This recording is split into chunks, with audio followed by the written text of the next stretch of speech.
Welcome into Coach's Corner. Today we get to sit down with the Remsen St. Mary's head volleyball coach, Stacy Bunkers. She's joining us via Zoom. Coach Bunkers, thanks for joining us. Thank you for having me. Awesome, Coach. Now, we got to start with the elephant in the room here. You graduated 10 seniors last year from that program, including all but about one starter. What kind of work have you been putting in the offseason with your new starting six to build that chemistry?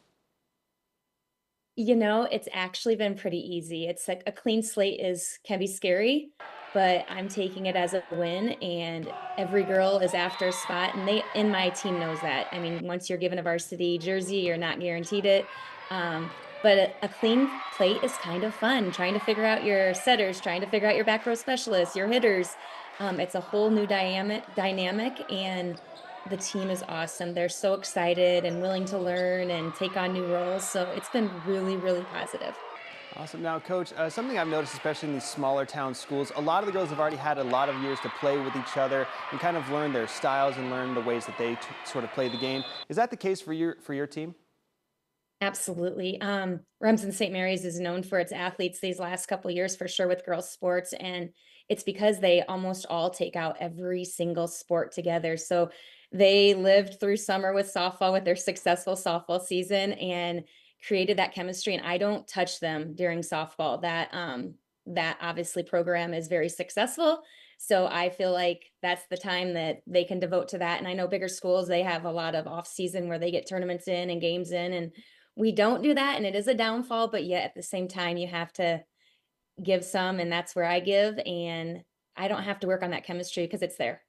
Awesome. Now, Coach, one of the downsides of having such a big senior class last year, this year you're left with 8 players. That only leaves you room for 2 substitutes. So I'm curious, how does that change your coaching strategies when it comes to conditioning and your rotations when you're going throughout the season?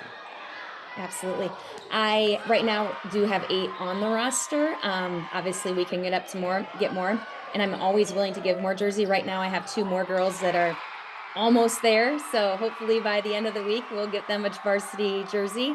But it creates so much work for them on their side. But honestly, the JV players step up and they help us. And then whenever the few varsity that aren't playing can help us hit at us or, serve at us, they do that. Everyone does their job and we do make it work. It is a little bit more challenging. Yeah, having all those starters gone, it is challenging, but we are making it work.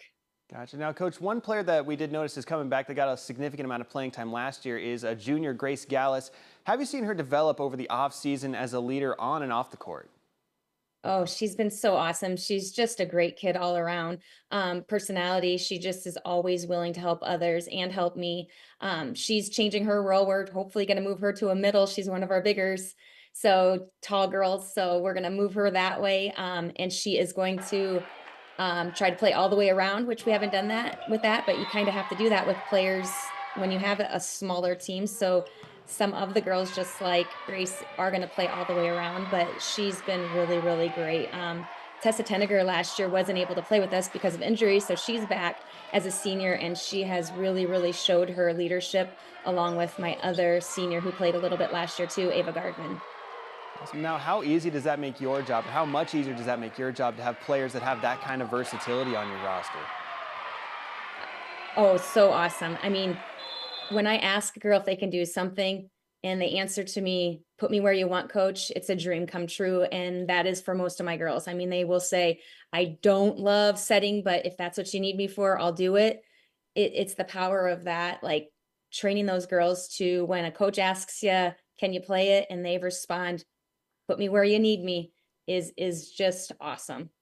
All right, now, Coach, this team is seemingly getting thrown right into the fire week 1. You're going out to the Spartan tournament. You're taking on a really good West Monona team coming off 22 wins, and you're going to take on the number 5 team in Class 1A in River Valley. How can those tougher opponents in the early days of the season really set the tone for the rest of your guys' regular season? I teach just like I want to is learn from every experience. If we get beat, it's okay, but if we learn from it and get better, that's a win to me. And those programs that we're going against they're going to be top notch and they're awesome. And all we can do is learn from our mistakes, learn from those little things, and take it to the next practice and do better.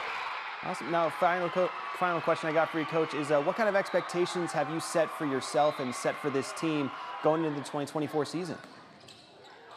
The big one is always being willing to learn. I am a coach that reach out to my team. So when I go into a practice and end a practice, I'm always asking the girls, what can we do to get better?